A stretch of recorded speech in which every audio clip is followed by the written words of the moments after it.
श्रीमद् भागवतम प्रथम स्कंद अध्याय 14 श्लोक संख्या 37 अनुवाद एवं तात्पर्य कृष्ण कृपा मूर्ति श्री श्रीमद् वैष्णव भक्तिनाम स्वामी प्रभुपाद द्वारा। आगे जगह खाली तो आगे आ जाइए, कोई आने वाला है। यत्पाद शुश्रूषण मुख्य कर्मणा सत्यादयो द्व्यष्ट सहस्रयोषितः निर्जित्य संकेत तदाशिषो हरन्ति वज्रायुध वल्लभोचितः। यद जिसका पाद पैर चरण होना चाहिए, प्रॉपर वर्ड तो चरण है। क्या लिखा है इंग्लिश में? फीट। शुश्रूषण भोग मुख्य सर्वाधिक महत्वपूर्ण कर्मणा कर्म के सत्य आदय सत्यभामा इत्यादि रानियां अष्ट 8 का 2 गुना 16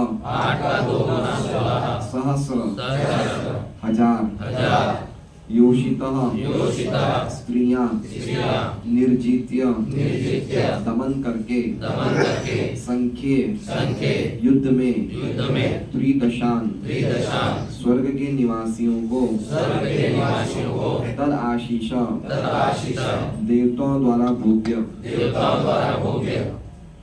हरंती हर लेते हैं वज्र आयुध वल्लभा वज्र के स्वामी की पत्नियां। वज्र के स्वामी कौन है? उचिता योग्य। अनुवाद समस्त देवताओं में समस्त सेवाओं में सर्वाधिक महत्वपूर्ण भगवान के चरण कमलों की शुश्रूषा करने मात्र से द्वारका स्थित सत्यभामा के अधीक्षण में रानियों ने भगवान को प्रेरित किया कि वे देवताओं को जीत ले। इस प्रकार रानियां उन वस्तुओं का भोग कर रही है जो वज्र के नियंत्रक की पत्नियों द्वारा भोग्य है। ओम अज्ञानतिमिरान्धस्य ज्ञानाञ्जनशलाकया चक्षुरुन्मीलितं नाम चेष्टं मनुमपि शचिपुत्रमन्त्रस्वरूपं रूपं तस्याग्रजं गुरुकुलीं मातृगोष्ठवाचिं राधाकृतं ध्यानां माधवाशां वन्देहं श्रीगुरो श्रीयुतापदकमलं श्रीगुरुं वैष्णवांश्च श्रीरूपं साग्रजातं सहगणरघुनाथान्वितं तं सजीवं साद्वैतं सावधूतं परिजनसहितं कृष्णचैतन्यदेवं श्रीराधा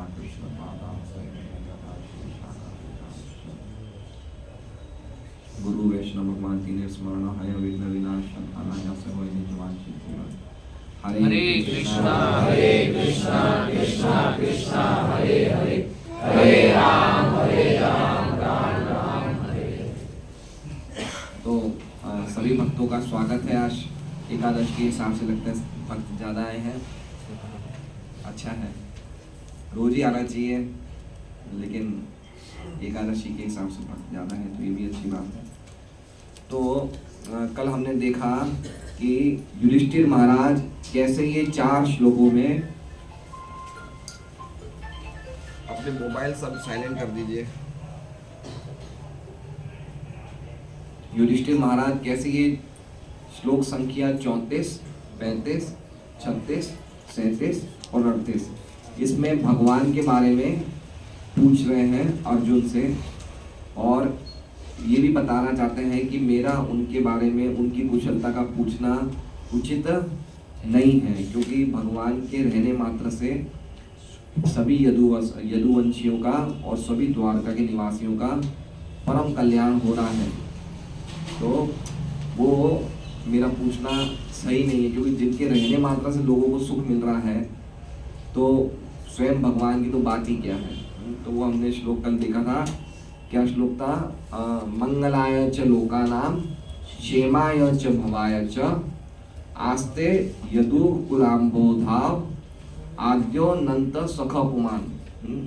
कि भगवान कहाँ रह रहे हैं, क्यों रह रहे हैं? मंगलाय च लोकानां क्षेमाय च भवाय च, लोगों के परम मंगल के लिए लोगों के परम क्षेम के लिए और लोगों के परम उन्नति के लिए भगवान रह रहे। कहाँ रह रहे?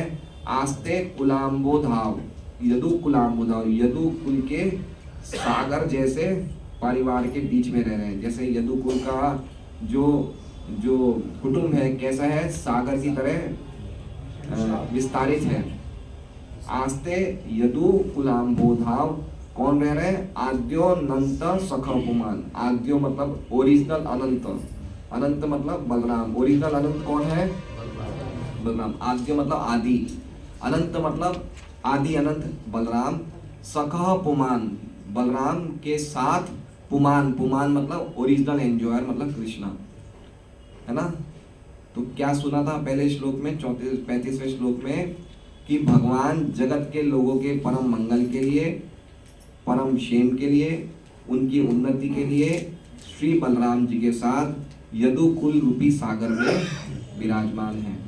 और उनके वहाँ विराजमान रहने के मात्र से क्या हो रहा है?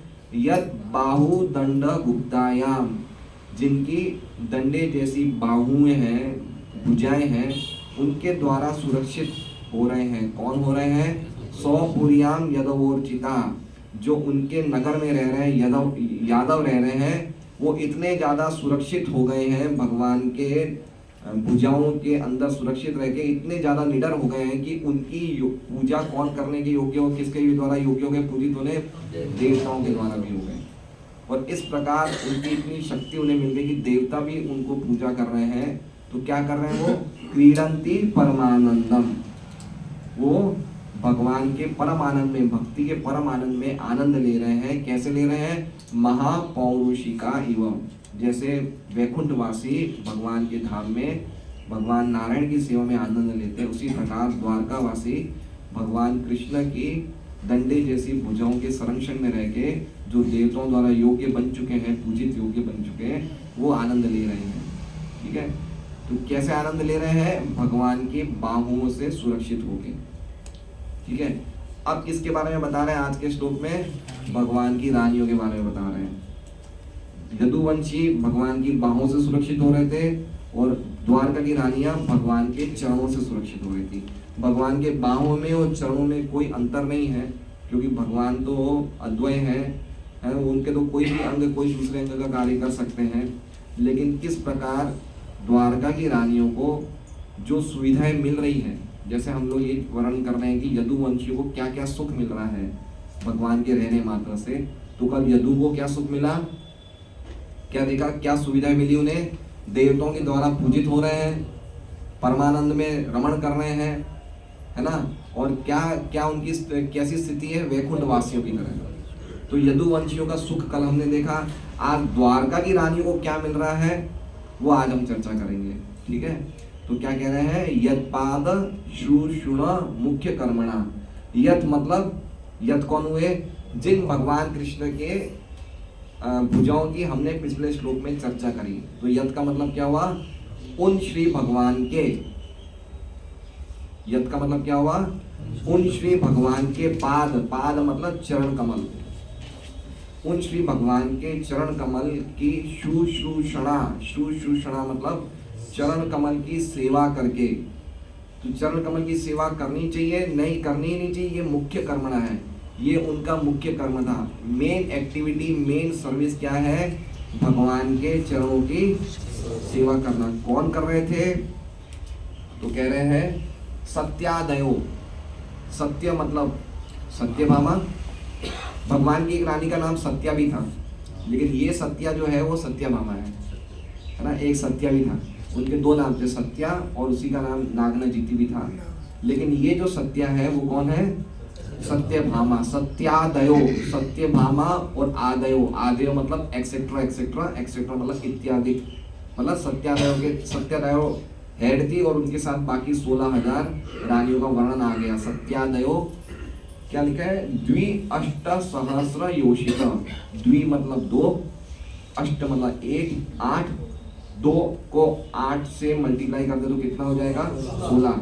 सहस्र मतलब 1000, तो 16,000 स्त्रियां, योषित मतलब भगवान श्री कृष्ण की 16,000 पत्नियां, जिनमें मुख्य कौन थी? सत्यभामा। रुक्मिणी मुख्य है, लेकिन भगवान देवताओं की जो फैसिलिटीज प्राप्त करने में सत्यभामा का नाम आया है। तो जो भगवान के चरण कमलों की सेवा करना जिनका मुख्य कर्म था, उन सेवा के द्वारा भगवान श्री कृष्ण की सत्यभामा आदि 16,000 पत्नियों ने क्या प्राप्त किया? निर्जीत्य। निर्जीत्य मतलब जीत गए। निर्जीत्य मतलब पराजित कर दिया है, जीत गए। किसमें? संख्ये। संख्ये मतलब युद्ध में। संख्य का अर्थ क्या होता है? देखिए, आप अगर गीता जी का पहला अध्याय पढ़ेंगे तो पहला अध्याय का जो आखिरी श्लोक है उसमें संजय उवाच आता है, एवं उक्त्वा अर्जुन संख्ये। संख्ये मतलब युद्ध क्षेत्र में अर्जुन भगवान कृष्ण को बोल के चुपचाप बैठ गए। तो संख्ये का अर्थ क्या होता है? संख्ये का अर्थ क्या होता है? युद्ध में निर्जीत्य। किनको हरा दिया? त्रिदशांश। त्रिदशांश मतलब देवताओं को। त्रिदशांश का अर्थ क्या बताया इसमें? स्वर्ग के निवासियों को हरा दिया। किन्होंने हरा दिया? किन्होंने हरा दिया? रानियां लड़ने गई थी तो किन्होंने हरा दिया? रानियों के द्वारा भगवान प्रेरित हुए और भगवान ने हरा दिया। रानी लक्ष्मीबाई की तरह लड़ने नहीं गए थे सब तलवार लेके। आप समझ रहे हो बात को? तो इसका क्या अर्थ हो गया कि निर्जीत के संख्या मतलब भगवान की सेवा करने से वो इतने ज्यादा भगवान प्रसन्न हो गए, तो भगवान ने उनकी सेवा की प्रसन्नता से उनकी बात मानी। कौन सी बात मानी? कि आप देवताओं से हमें कुछ सुविधाएं दीजिए। तो भगवान ने उनके कहने पे देवताओं को हरा दिया। निर्जीत्य संख्ये त्रिदशांश। त्रिदशांश मतलब देवताओं स्वर्ग के निवासियों को हरा दिया। और क्या किया? तद आशीषो। तद आशीषो मतलब स्वर्ग के निवासी जो चीजों को भोग करते हैं। तद आशीष मतलब जो चीजें उनके द्वारा भोग्य है। किनके द्वारा? देवताओं के द्वारा। आशीष मतलब वरदान। तद मतलब देवताओं। देवताओं को जो सुविधाएं मिली है या देवताओं को जो चीजें भोग्य की प्राप्त हुई है, हरंती वो खींच लेके आ गए। हरंती मतलब क्या किया? हर लिया, ले लिया या भोग कर लिया। क्या चीज भोग कर ली? तो कह रहे वज्रायुध वल्लभ उचिता। वज्र मतलब वज्र, आयुध मतलब क्या कहते हैं? शस्त्र होता है। एक वज्र नाम का शस्त्र होता है। उसके स्वामी कौन है? इंद्र। और वल्लभ का अर्थ हो गया है इंद्र की पत्नी। और उचिता मतलब जो इंद्र की पत्नियों के भोगने लायक चीजें थी वो भगवान ने खींच के किनको दे दी? अपनी सत्यभामा आदि रानियों को दे दी। समझ गए अर्थ? ठीक है? क्यों ऐसा दे दिया? यद पाद शुश्रूषण मुख्य कर्मणा। भगवान अपनी रानियों की सेवा से इतने प्रसन्न हो गए कि वो एक लुगाई गट्टू पति की तरह अपनी पत्नियों की बात मान के कहाँ चले गए? जैसे पत्नी बोलती ना, जाओ मेरे लिए लेके आओ ये क्या नाम है, हस्ती स्टोर। कौन सा स्टोर है? जाओ हस्ती स्टोर से 5 किलो गेहूं लेके आओ। तो पति चुपचाप थैला लेके जाता है और गेहूं लेके आ जाता है। तो ये से बोलते हैं ये पति जो गया है वो पत्नी के सेवा से नहीं, पत्नी से आसक्ति होके गया है। लेकिन भगवान ऐसे आसक्ति होके नहीं गए थे। आप समझ रहे हैं? भगवान ऐसे लुगाई गट्टू पति नहीं थे कि आसक्त थे। इंग्लिश में बोलते हैं हैंड पैक्ड हस्बैंड। तो ऐसे लुगाई गट्टू पति की तरह आसक्त होके नहीं गए थे, लेकिन उनकी सेवाओं से प्रसन्न होके भगवान ने एक पति की तरह एक अपनी भूमिका अदा करी। ऐसे समझना चाहिए। तो बहुत ही सुंदर श्लोक है कि जो चीजें स्वर्ग के लोग, आप समझ रहे हैं, स्वर्ग के लोग जो चीजों का उपभोग करते थे वो चीजें किन्होंने? भगवान ने अपनी रानियों को दी। हमें यहाँ पे अमेरिका की चीजों का उपभोग करने की बड़ा आनंद लगता है, मेड इन अमेरिका। लेकिन भगवान ने अपने रानी को क्या दिया? मेड इन स्वर्ग की चीजें दी। जाओ तुम्हें क्या चाहिए, ये चीज चाहिए, दे दिया रानियों को। तो ये भगवान की सेवा करने की फल है। रानियां भी इसमें ये भी समझना चाहिए कि रानियों ने अपने स्वार्थ के लिए कुछ नहीं मांगा है। समझ रहे बात को? हम ये सोच सकते हैं कि भगवान की रानियां तो परम भक्त है ना। गोपियों की तो विस्तार है रानियां, श्रीमती राधा रानी और गोपियों की विस्तार तो द्वारका की रानियां हैं। तो उनकी भक्ति में तो कोई शुद्धता ही है कंप्लीटली, तो उन्होंने भगवान से चीजें क्यों मांगी हैं? तो भगवान की प्रसन्नता के लिए मांगी। जैसे हम देखते हैं भगवान के जो गोप सखा है वो भगवान को बोलते हैं हमें ताल वन से फल लाओ, हमें खाने हैं, हमें भूख लग रही है। तो जब भगवान से कोई भक्त पूरी प्रेम की स्थिति में आ जाता है तो वो कुछ भी डिमांड करता है, तो वो अल्टीमेटली वो भगवान के लिए मांग रहे हैं, अपने लिए नहीं मांग रहे हैं। तो अगर रानियों ने कुछ चीजें मांगी भगवान से कि स्वर्ग से हमें ये चीज चाहिए, तो अल्टीमेटली वो भगवान की प्रसन्नता, भगवान की सेवा के लिए मांग रहे हैं। उनका जो चेतना है वो अल्टीमेटली अंततः भगवान की प्रसन्नता के लिए। ठीक है, तो ये श्लोक का अर्थ आप लोग समझ गए अच्छी तरह? बहुत ही सुंदर अर्थ है इसका, या वापस समझाने की आवश्यकता है? मेरे हिसाब से समझ गए हैं। श्रीधर स्वामी क्या कह रहे हैं कि जिनकी चरण सेवा मुख्य तप वगैरह में सबसे सर्वश्रेष्ठ कर्म है, तो भगवान की भक्ति तपस्या है, और तपस्या में भी सबसे बड़ी तपस्या क्या है? भगवान के चरणों की सेवा। तो श्रीधर स्वामी कह रहे हैं कि तपस्याओं में सबसे श्रेष्ठ है, सबसे मुख्य है भगवान के चरणों की सेवा। उनके द्वारा सत्यभामा आदि ने युद्ध में भगवान कृष्ण के बल से देवताओं को जीत लिया, और उनके आशीष मतलब उनकी कामनाएं मतलब देव भोग्य पारिजात। एक एग्जांपल दिए, क्या है वो, क्या चीज भोगते हैं वो लोग? पारिजात वृक्ष, एक चीज उन्होंने मंगवाई, एक उदाहरण दिया, पारिजात वगैरह उन्होंने इंद्र से ले ली। ये श्रीधर स्वामी बता रहे हैं, और विश्वनाथ चक्रवर्ती ठाकुर बता रहे हैं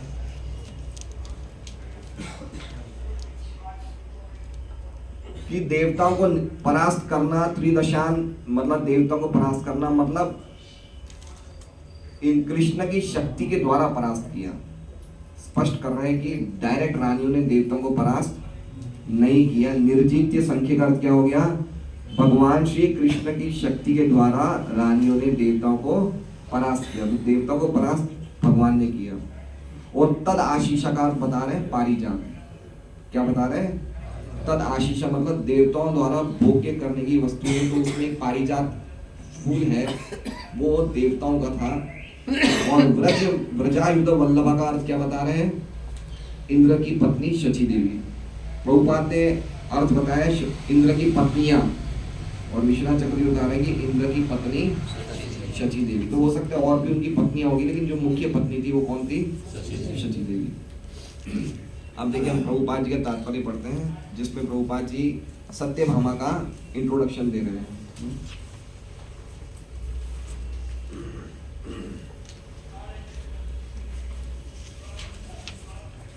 तात्पर्य, सत्यभामा द्वारका में भगवान श्री कृष्ण की पटरानियों में से एक नरकासुर का वध करने के बाद भगवान श्री कृष्ण सत्यभामा के साथ नरकासुर के महल में गए। अब देखिए सबसे पहली बात तो ये समझना चाहिए कि नरकासुर कौन है, और भगवान नरकासुर का वध करने के लिए गए तो सत्यभामा को लेके क्यों गए? समझ रहे हैं? कोई भी मिलिट्री या कोई भी जिसे कहते हैं युद्ध करने, कोई भी योद्धा जाता है तो अपनी वाइफ को लेके जाता है? नहीं जाता है। भगवान क्यों लेके गए सत्यभामा को? और वो भी वो कोई मिलिट्री वैन में नहीं गए, गरुड़ जी पे बैठ के गए, है ना? गरुड़ जी पे बैठ के मतलब ओपन स्काई में जा रहे हैं, कोई भी हमला हो सकता था, है? भगवान कैसे जा रहे हैं? ये कैसा लग रहा है कि लड़ाई करने जा रहे हैं? वो भी कोई सामान्य असुर नहीं था, नरकासुर था। नरकासुर की आपको पता है, कुछ बात पता है उन्होंने क्या किया था? नरकासुर ने, सौदेव प्रभु क्या किया था नरकासुर ने? नरकासुर ने क्या किया था? 16,100 राजकुमारियों को बंदी बनाया था। तो कोई सामान्य असुर नहीं थे, बहुत बड़े असुर थे। और ऐसे असुर से लड़ने के लिए भगवान सत्यभामा को ले गए। तो इसलिए हम लोग एक क्यों ले गए, और भगवान का नरकासुर से क्या संबंध था? भगवान नरकासुर के पिता थे। ठीक है, तो अब ये 10वें स्कंद का 59वां चैप्टर है, उसमें ये पूरा हिस्ट्री है कि वो क्यों ले गए। तो हमें एक बार इसे पढ़ लेना चाहिए, तो हम समझ जाएंगे। तो ये पूरी 5 मिनट थोड़े से हमारे ज़्यादा और लगेंगे, लेकिन हम अच्छी तरह समझ जाएंगे कि भगवान नरकासुर के वध के लिए सत्यभामा को क्यों ले गए। तो क्या लिखा हुआ है तात्पर्य में, हम लोग श्लोक नहीं पढ़ेंगे, 10.59 का 2.2 और 3 दूसरा और तीसरे श्लोक का खाली तात्पर्य पढ़ेंगे। तात्पर्य, आचार्यों ने विभिन्न युक्ति संगत विधियों के द्वारा व्याख्या की है कि भगवान कृष्ण अपने साथ सत्यभामा को क्यों ले गए। ये समझना चाहिए। देखिए, भगवान कृष्ण का विज्ञान समझने का अर्थ है जब भी हम कुछ पढ़े हैं तो हमें समझना चाहिए। तो अभी इस तात्पर्य में ऐसा लिखा था कि नरकासुर का वध करने के बाद भगवान सत्यभामा को ले गए, तो क्यों ले गए, हमारे मन में जिज्ञासा होनी चाहिए। तो ये श्लोक क्लियर कर रहा है। श्रीधर स्वामी कहते हैं कि भगवान अपनी साहसिक पत्नी को विशिष्ट अनुभव करवाना चाहते थे। समझ रहे हैं, साहसिक मतलब एडवेंचरस, समझ रहे हैं। सत्यभामा कैसी थी, एडवेंचरस मतलब कोई लेडीज होती है उनको ट्रैवलिंग का बहुत शौक होता है, भाई मुझे यहाँ घूमना है वहाँ घूमना है बाहर, या फिर ऐसा समझिए कि दिन भर बाहर शॉपिंग करने निकल जाते हैं, सुबह सुबह पति से पैसा ले लेते और कहाँ निकल जाते हैं, शॉपिंग करने निकल जाते हैं। तो सत्यभामा कैसी थी, शॉपिंग करने में बड़ी फेमस थी वो बाहर घूमने का शौक है, कहीं चले गए भाई दिवाली पे यहाँ ट्रिप चले गए वहाँ चले गए, तो बाहर घूमने का सत्यभामा को बहुत शौक था। तो भगवान ने अपनी साहसिक पत्नी, साहसिक मतलब एडवेंचरस पत्नी को विशिष्ट अनुभव करवाना चाहते थे। एक अनुभव कि चलो भाई तुम्हें ले जाना, चलो युद्ध में ले जाऊं मतलब बता रहे हैं ऐसा, भगवान का ये एक नेचर बता रहे हैं कि युद्ध में ले गए पत्नी को घुमाने के लिए। इसलिए वे इस असामान्य युद्ध क्षेत्र में उन्हें ले गए। असामान्य युद्ध क्षेत्र मतलब बहुत बड़ा युद्ध हुआ था नरकासुर के साथ, और वहां पे सत्यभामा को ले गए। क्यों ले गए सत्यभामा को, एडवेंचर में एक नया अनुभव कराओ, चलो भाई चलो ले चलो। यही नहीं, अब देखिए अब हिस्ट्री बता रहे हैं, यही नहीं कृष्ण ने एक बार भूमि देवी पृथ्वी को आशीर्वाद दिया था कि वह उसकी अनुमति के बिना उसके असुर पुत्र का संहार नहीं करेंगे। अब हम पीछे जाते हैं थोड़ा। भगवान जब वराह अवतार में प्रकट हुए थे तो वराह अवतार में भगवान ने पृथ्वी को स्पर्श किया था और उनसे एक पुत्र हुआ था जिसका नाम था नरकासुर। तो नरकासुर कौन है, इनके पिता कृष्ण है और माता कौन है, भूमि देवी। ठीक है, अब सत्यभामा से क्या रिलेशन है वो आगे देखते हैं हम। चूंकि भूमि देवी सत्यभामा की अंश है, समझ रहे हैं, सत्यभामा का एक अंश अवतार कौन है, भूमि है। तो एक तरह से सत्यभामा का पुत्र कौन हुआ, नरकासुर। समझ रहे बात को। अतः सत्यभामा उन्हें अत्यंत दुष्ट भौमासुर से निपटने के लिए अधिकृत कर सकती थी। मतलब पॉइंट ये है कि भगवान नहीं चाहते थे कि मैं उस लड़के की माँ की परमिशन के बिना उसे मारूं। इसलिए जब अंतिम समय में भगवान उसका वध करना चाहते थे तो सत्यभामा की अनुमति लेने के साथ कि हाँ भाई मैं करूं, तो सत्यभामा अगर बोलेगी आप मार सकते हो तो भगवान मार देंगे। देखिए एटिकेट्स कहाँ भगवान फुलफिल कर रहे हैं। क्यों, क्योंकि बहुत समय पहले उन्होंने भूमि देवी को वचन दिया था कि तुम्हारे असुर पुत्र को तुम्हारी अनुमति के बिना संहार नहीं करूंगा। तो उस वचन को पूरा करने के लिए किसको ले गए, सत्यभामा को। एक काम तो ये हुआ, और दूसरा उनकी वाइफ एडवेंचरस थी तो उन्हें घुमाने ले गए। ठीक है, तो एक लीला से भगवान बहुत सारे काम पूरे करते हैं, तो ऐसे समझ सकते हैं हम। तो दोनों माँ बाप अपने बेटे को मारने जा रहे हैं, ऐसे ही समझ सकते हैं। तो कैसी अद्भुत लीला है भगवान की। अंतिम बात ये थी कि जब नारद मुनि अब सत्यभामा का वध करने के बाद सत्यभामा को वापस भगवान द्वारका नहीं लेके गए, कहाँ ले गए, वहीं से गरुड़ जी पे बैठ के कहाँ गए, स्वर्गलोक चले गए। तो वो क्यों गए ये बता रहे हैं। अंतिम बात ये थी कि जब नारद मुनि रुक्मिणी के लिए देवी पारिजात पुष्प लाए तो सत्यभामा का क्रोध जाग उठा था। एक बार क्या हुआ कि द्वारका में भगवान को मिलने के लिए नारद जी आते हैं। तो नारद जी स्वर्ग से आते हैं और एक पारिजात का एक बहुत सुंदर पुष्प रुक्मिणी जी को गिफ्ट में देते हैं। तो अब रुक्मिणी जी को गिफ्ट में मिल गया तो सत्यभामा को गुस्सा आ गया कि मुझे भी पारिजात का फूल चाहिए। आप समझ रहे हैं, देरानी जेठानी में थोड़ा बहुत होता है कि भाई उसको मिल गया तो मुझे भी चाहिए। तो सत्यभामा को बोला कि मुझे भी पारिजात का वृक्ष चाहिए। तो भगवान ने सत्यभामा को सांत्वना देते हुए कहा कि तुम्हारे लिए फूल ही क्या, मैं तो पूरा वृक्ष ही ले आऊंगा। मैं तुम्हारे लिए इन फूलों का पूरा वृक्ष ला दूंगा। अतः उन्होंने अपने कार्यक्रम में इस स्वर्गिक वृक्ष के लाने को भी सम्मिलित कर दिया कि भाई चलो इसको तो हरा ही दिया, मार दिया नरकासुर को। अब साथ साथ में कहाँ चल चलेंगे हम, गरुड़ जी पे बैठ के स्वर्ग जाएंगे, और ये पारिजात वृक्ष भी मैंने प्रॉमिस किया तो वो भी ले आएंगे। आज प्रभुपाद जी आगे क्या लिखते हैं, आज भी पत्नी समर्पित पति अपने पत्नियों को खरीदारी के लिए बाजार में साथ ले जाते हैं।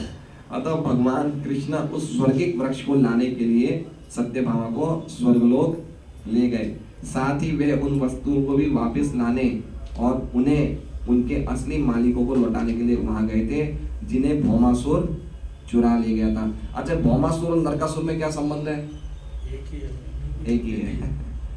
तो कभी नरकासुर बोलते हैं, कभी भौमासुर बोलते हैं। तो नरकासुर ने क्या किया था, कुछ चीजें चुरा ली थी स्वर्ग के वासियों की। जैसे अदिति माँ के कुंडल चुरा लिए थे, उनका एक प्लेग्राउंड था मणि पर्वत, जहाँ पे वो लोग देवता लोग खेल खेलते थे, वो चुरा लिया था। और एक वरुण देव की छतरी चुरा ली थी। तो ये सब चीजें उन्होंने चुरा ली थी, तो वो भी भगवान ने ले ली वापस नरकासुर से, वो भी लौटाना था। और सत्यभामा को पारिजात वृक्ष भी दिलवाना था और उनको घुमाना भी था। तो ये सब काम भगवान ने कर लिए। शील विश्वनाथ चक्रवर्ती लिखते हैं कि युद्ध में तेजी आने पर सत्यभामा स्वभावतः कृष्ण की सुरक्षा के प्रति व्यग्र हो जाएगी और युद्ध के अंत होने के लिए प्रार्थना करेगी। इस तरह वे अपने ही अंश भूमि के पुत्र का वध करने के लिए कृष्ण को अनुमति देगी। ठीक है, क्यों ले गए? क्योंकि जब देखेंगे भगवान की युद्ध में बहुत ज्यादा मतलब घमासान युद्ध हो रहा है, तो युद्ध समाज सत्यभामा को लगेगा मेरे पति बचे हुए रहे, इसलिए उन्होंने अंततः परमिशन दे दी कि अब आप नरकासुर को मारो। इसलिए भगवान सत्यभामा को लेके गए। ठीक है, तो ये हमने 10वें स्कंद का एक श्लोक पढ़ा था। हम वापस उसी तात्पर्य पे आ जाते हैं। देखिए, सबसे अच्छा है कि जो सिस्टम है नोटबुक में लिखने का, वो बेस्ट है।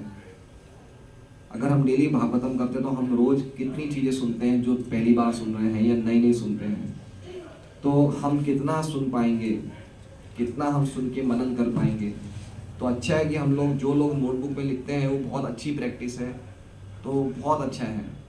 तो हमें याद रहेगा कि हमने इस श्लोक में सुना था। तो अगर हम वास्तव में अच्छे स्टूडेंट्स बनना चाहते हैं तो हमारे पास कुछ ना कुछ तो तरीका होना चाहिए। या तो हमारे पास ऐसा कोई मोबाइल है जिसमें मोबाइल में लिख के नोट कर रहे हैं और उसको कहीं सेव कर रहे हैं, या सबसे बेस्ट तरीका तो कागज, अरे नोटबुक और पेन है। ऐसे आप तारीख लिख सकते हैं नोटबुक पे, एक लेबल लगा सकते हैं, आज तारीख ये है, इस नोटबुक में मैंने इस श्लोक से लेके इस श्लोक तक की बातें लिखी हुई है। ठीक है, कल को मान लीजिए कोई दूसरे वरिष्ठ भक्त या कोई महाराज आते हैं सुनाने के लिए, तो उस नोट के ऊपर लिख दीजिए कि ये लेक्चर मैंने इन महाराज द्वारा सुना था। तो ऐसे आपके पास इतने सारे लेक्चर सुनने चाहिए, इतनी सारी क्लासेस सुननी चाहिए कि आपके पास होलसेल में ऐसी नोटबुक होनी चाहिए। ये नोटबुक जो हम लिखते हैं, ये हमें बचाएगी मृत्यु के टाइम पे। तो अगर हम ये नोटबुक से अपना घर नहीं भरेंगे तो बच्चे लोग स्कूल की नोटबुक से अपना घर कचरा भर देंगे।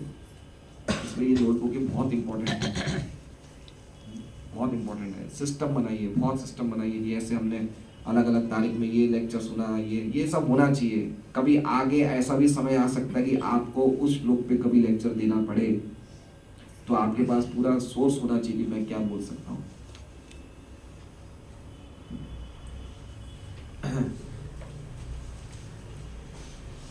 वे इंद्रलोक भी सत्यभामा के साथ गए थे, जहां सत्यभामा का स्वागत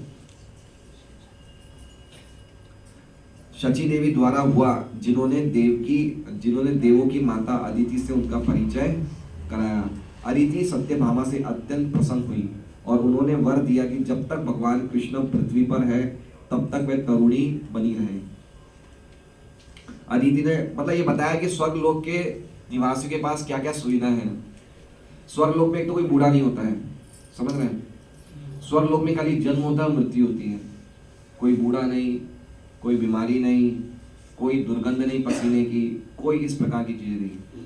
लाइफ टाइम में एक ही बार प्रेगनेंसी आती है, समझ रहे हैं बात को? ये सब स्वर्गलोक की विशेष चीजें हैं। तो ये विशेष सुविधाएं जो स्वर्गलोक के वासियों को मिलती थी, वही विशेष सुविधाएं भगवान ने अपनी पत्नी को दिलवा दी द्वारका में रहते रहते। यद्यपि द्वारका तो भगवान का धाम है, लेकिन एक तरह से अभी तो हम लोग इस भौतिक जगत में ही है ना, तो बता रहे हैं भगवान की भौतिक जगत में रह के भी अगर भक्त भगवान की सेवा में लगे रहे तो उन्हें सब सुविधाएं प्राप्त। समझ रहे बात को? प्रभुपाद जी क्या उदाहरण दे रहे हैं कि शरीर की सब सुविधाएं उंगली को मिलती रहेगी। किसको मिलती रहेगी? शरीर की सब सुविधाएं उंगली को मिलती रहेगी। कब तक? जब तक उंगली शरीर से जुड़ी हुई है। अगर शरीर गुलाब जामुन खा रहा है तो गुलाब जामुन की भी शक्ति और रस किसे मिलेगा? उंगली को, क्योंकि उंगली किससे जुड़ी हुई है? शरीर से। लेकिन अगर मान लीजिए किसी की उंगली में जहर लग गया और उंगली को काटना पड़े, जैसे कभी कभी डायबिटीज के पेशेंट के कुछ शरीर के अंगों को काटना पड़ता है, तो जब वो उंगली शरीर से कट जाती है तो कटी हुई उंगली की कोई कीमत नहीं रहती। प्रभुपाद जी बहुत बारे उदाहरण देते। उसी प्रकार से जब तक हम भगवान की सेवा द्वारा भगवान से जुड़े हुए हैं तो हमें सभी सुविधाएं प्राप्त होती रहेगी। तो आप लोग बोलेंगे हमें तो सुविधाएं प्राप्त है ही नहीं स्वर्गलोक से चीजें लाने की, हम भी तो सेवा कर रहे हैं। ये प्रश्न नहीं आ सकता है कि हमारे लिए तो कभी कोई पारिजात से वृक्ष आता ही नहीं है, हम भी तो कितनी टाइम से सेवा कर रहे हैं, भागवत सुन रहे हैं, या हम लोग भी डिस्ट्रीब्यूशन पे जाते हैं। तो ऐसा क्यों है? डेडिकेशन नहीं है। और दूसरा कारण क्या है? दूसरा कारण ये कि भगवान हमारी स्थिति को देखते हमें चीजें देते हैं। अगर हमें स्वर्ग लोक जाने की सुविधा दे देंगे तो हमारी भक्ति छूट जाएगी। भगवान जानते हैं हमारी कितनी औकात है। आप समझ रहे हैं? हमें इतनी सुविधाएं दे रहे हैं। एक भक्त को भगवान इतना ही देता है जितना वो अच्छी तरह भक्ति कर सके। अगर उसे बहुत ज्यादा प्रेस्टीज दे दी, बहुत ज्यादा धन दे दिया, तो संभावना है कि वो भक्त इतनी ज्यादा ऐशो आराम में भक्ति को छोड़ दे। इसलिए अभी हमारी वो स्थिति नहीं है। प्रभुपाद जी को पूरी दुनिया का गुरु बना दिया, हम 25 लोगों के गुरु बन जाएंगे तो हमारी हालत खराब हो जाएगी। समझ रहे बात को? तो हमें इतनी चीजें दी जा रही है जितने में हम अपनी भक्ति को, विशेष रूप से भक्तों को, जितने में हम अपनी भक्ति को ढंग से कर सकें। बहुत इंपॉर्टेंट बात समझने जैसी है। ये तो भगवान चाहे तो सब कुछ दे सकते हैं सबको, लेकिन देखते हैं कि हमारी पोजीशन क्या है?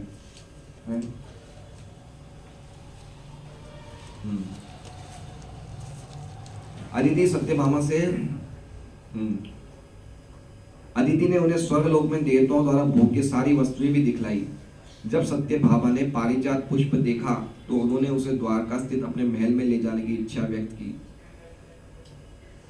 तत्पश्चात वे अपने पति के साथ द्वारका लौट आई और उनसे इच्छा व्यक्त की कि पारिजात पुष्प को द्वारका में उनके महल में ले आए।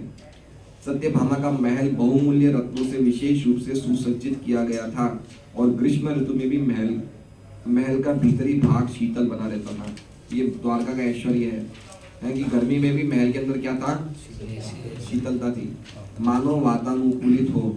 उन्होंने अपने महल को अनेक पताकाओं से सजा रखा था जो उनके पति की उपस्थिति की सूचक थी। एक बार वे अपने पति के साथ जब द्रौपदी से मिली तो वे उत्सुक थी कि उनसे पति को प्रसन्न करने की कला सीखे। द्रौपदी इस कला में निपुण थी क्योंकि उनके 5 पति थे जो पांडव थे और वे सब उनसे प्रसन्न थे। द्रौपदी से उपदेश लेकर उन्होंने उनके प्रति शुभकामनाएं व्यक्त की और द्वारका लौट आई। वह सत्राजित की पुत्री थी। भगवान कृष्ण के प्रयाण के बाद जब अर्जुन द्वारका गए तो सत्यभामा तथा रुक्मिणी समेत सारी रानियां कृष्ण के लिए अत्यधिक शोक कर रही थी। अपने जीवन के अंत समय में उन्होंने जंगल में जाकर कठिन तपस्या की। तो सत्यभामा का एक इंट्रोडक्शन दिया है। अब दूसरे पैराग्राफ में देखते हैं। सत्यभामा ने अपने पति को उकसाया कि वे स्वर्गलोक से पारिजात पुष्प लाए और भगवान ने बलपूर्वक देवताओं से उसे प्राप्त किया। ठीक उसी तरह जिस प्रकार एक सामान्य पति अपने पत्नी को रिझाने के लिए इच्छित वस्तुएं लाता है। अब एक बात समझिए, भगवान देवताओं से पारिजात वृक्ष मांग रहे हैं, ये क्या सूचित करता है? भगवान की विनम्रता। क्या सूचित कर रहा है? भगवान की विनम्रता। भगवान को मांगने की जरूरत है क्या? वो पारिजात वृक्ष किसका है? भगवान का ही है। तो भगवान को मांगने की क्या जरूरत है? भगवान तो ला ही सकते थे, लेकिन जब भगवान मांगते हैं तो उनकी कृपा बताते हैं, उनकी विनम्रता बताते हैं। इसी प्रकार से जब भगवान हमें बोलते हैं कि जो कुछ भी करो मेरे लिए करो, तो क्या बता रहे हैं? अपनी विनम्रता बता रहे हैं कि तुम ये क्या कहते हैं, कौन सा श्लोक है? यद अश्नासी यद करोषि यद अश्नासी यद जुहोषि तदासी। तुम खा रहे हो, कुछ दान दे रहे हो, जो कुछ भी दे रहे हो, किसके लिए करो? तो बोलने की जरूरत नहीं है, सब कुछ किसका है? भगवान का ही है। लेकिन भगवान अपनी विनम्रता बता रहे कि हमसे मांग रहे हैं। और कुछ समय तक तो मांगेंगे, लेकिन जब अगर हम फिर भी नहीं देंगे तो फिर क्या करेंगे? छीन लेंगे। जैसे अभी इंद्र से छीन लिया, तो अच्छा है छीनने की स्थिति से पहले हम स्वेच्छा से दे दें। पॉइंट समझ रहे हैं? क्योंकि एक ना एक दिन तो छीन लिया जाएगा। पॉइंट समझ रहे? बहुत ही गहरी बात है कि भगवान जब तक प्रेम से मांग रहे हैं तब तक सही है। अल्टीमेटली सब कुछ उन्हीं का है। तो भक्तों को अपना जीवन समर्पित कर देना चाहिए है। जो कुछ भी उनके पास है, ये भावना होनी चाहिए कि हमारा जो कुछ भी हो कृष्ण का है। तो कृष्ण को लेना कैसे भी ले सकते हैं, कभी भी ले सकते हैं। तो और इंद्र के साथ पहली बार नहीं हुआ। अभी इंद्र को ये भी समझना चाहिए कि नरकासुर को भगवान ने हराया। वो किस लिए हराया? अदिति और उन सबके गहने वापस करने के लिए। और वही वापस उनको रोक रहा कि आप पारिजात नहीं ले जा सकते। तो हम लोग भी ऐसे ही सोचते हैं कि भगवान को देना है या नहीं देना है। क्या करेंगे इतना देके? लिमिट में दो, है ना? तो हमारे मन में भी ये सब भावनाएं आती है कि इतना देके क्या फायदा। तो वो चीजें बताई जा रही है कि किस प्रकार हमारे में कंटेमिनेशन कितना ज्यादा गंदगी है। ये पहले ही बताया जा चुका है कि भगवान को सामान्य व्यक्ति की भांति अपनी पत्नियों के आदेशों को पूरा करने की आवश्यकता नहीं थी। लेकिन चूंकि रानियों ने उच्च कोटि की भक्ति, भगवान की शुश्रूषा, अब देखिए उच्च कोटि की भक्ति क्या है? भगवान की सेवा। इसलिए कभी भी सेवा करने से मना नहीं करना चाहिए। भगवान की सेवा के अलावा सबसे ऊंची चीज इस जगत में कोई है ही नहीं। इसमें लिखा है मुख्य कर्मणा। अगर हमें कोई भी सेवा मिलती है कभी भी मना नहीं करना चाहिए, क्योंकि अगर वो भगवान से जुड़ी हुई है वो चीज, तो भगवान के चरण कमलों की ही सेवा है। हमारा ये सौभाग्य नहीं हो सकता है कि हम सीधी डायरेक्ट भगवान के चरणों को दबाएं, है ना? लेकिन अगर हम भगवान के चरणों को नहीं दबा रहे, लेकिन हम हरि नाम में जा रहे हैं, या हम बुक डिस्ट्रीब्यूशन कर रहे हैं, या प्रचार सेवा कर रहे हैं, या प्रसाद बना रहे हैं, तो ये सब क्या है? ये भगवान के चरणों की सेवा है। भगवान की सेवा से बढ़कर कोई सब इम्पोर्टेंट एक्टिविटी नहीं है।